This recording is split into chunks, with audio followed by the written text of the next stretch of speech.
मेधा शुरू से ही पढ़ने में होशियार और मेधावी छात्रा थी। अच्छी पढ़ाई के बाद अच्छा कॉलेज सिलेक्शन और फिर बहुत अच्छी जॉब। तूने तो मेरा नाम रोशन कर दिया मेधा। अरे लेकिन ये जो काम करने का तरीका है ना, इसे बदल ले। 18 घंटे काम करेगी तो कल को बच्चा कैसे संभालेगी? तुम्हारी तरह पागल नहीं हूँ माँ, जो बच्चे और परिवार में फंस जाऊँ। मैं तो जिंदगी खुल कर जीऊंगी। सब कहने की बात होती है बेटा, अपने बच्चे का सुख हर कोई चाहता है। वक्त बीतता है और मेधा की शादी हो जाती है।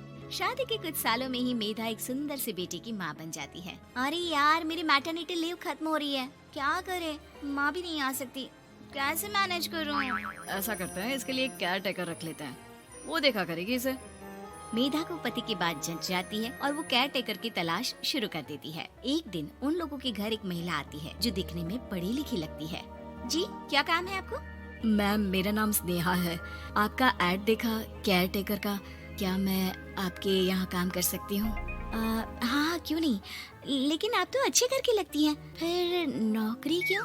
दरअसल मेरे ससुराल वालों ने मुझे घर से निकाल दिया क्योंकि मैं माँ नहीं बन सकती और माता पिता भी नहीं है इस दुनिया में। तो अरे कोई बात नहीं, तुम लक्ष्य को ही अपना बच्चा समझो और यहीं रहना, और किसी भी चीज की जरूरत हो ना तो बता देना।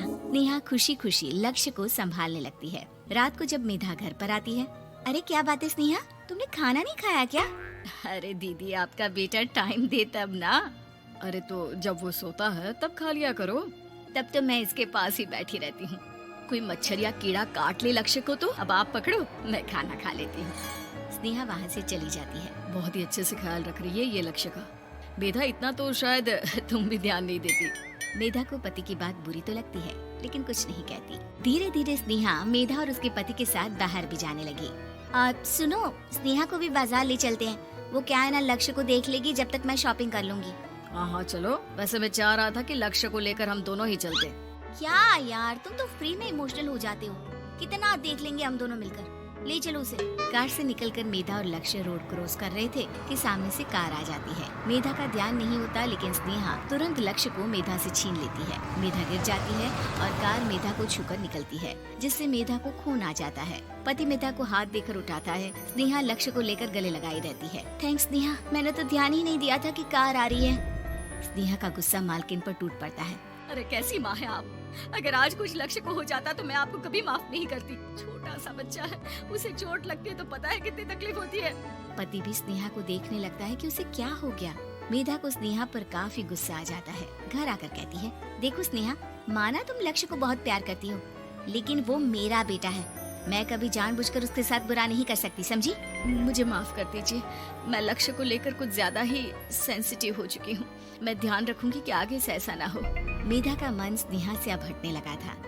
एक शाम मेधा ऑफिस से घर आती है कि लक्ष्य उसे दिखाई नहीं देता और न ही स्नेहा। वो स्नेहा के कमरे में जाती है जहाँ दोनों सो रहे होते हैं। अरे स्नेहा, लक्ष्य को आज इस कमरे में क्यों सुला दिया? दीदी, मुझे नींद आ रही थी, ऐसे में उसे कमरे में अकेले लिटाना मुझे ठीक नहीं लगा। मेधा बच्चा उठाने लगती है कि स्नेहा टोक देती है। रहने दीजिए ना दीदी, सो रहा है, फालतू में नींद खराब हो जाएगी। मेधा को गुस्सा आ जाता है और वो बच्चा उठाकर वहाँ से चली जाती है। अगले दिन मेधा स्नेहा को बुलाती है, साथ में एक और लड़की खड़ी होती है। स्नेहा, अब तुम अपना कुछ और देख लो, हम लोगों को नई केयर टेकर मिल गई है, तुम इस हफ्ते घर छोड़ देना। स्नेहा का मन लक्ष्य को छोड़ने का नहीं करता, लेकिन नौकरी तो नौकरी होती है ना। स्नेहा घर से चली जाती है। धीरे धीरे महीने और साल बीतते जाते हैं और लक्ष्य एक नौजवान लड़का हो जाता है। लक्ष्य, आज मुझे मंदिर जाना है, ले चलोगे? ठीक है माँ, एक काम करके अभी वापस आता हूँ, तब तक आप और पापा दोनों तैयार हो जाइए। दोनों तैयार होकर बैठ जाते हैं लेकिन लक्ष्य काफी देर तक नहीं आता। अरे मेधा, फोन तो करो लक्ष्य को, देखो क्या हो गया उसे। मेधा फोन करती है तो पता चलता है कि लक्ष्य का एक्सीडेंट हो गया है और वो सिटी अस्पताल में है। जल्दी चलिए, पता नहीं कैसा होगा मेरा बेटा। अरे चिंता न करो, सब ठीक होगा, मैं भी कार निकालता हूँ।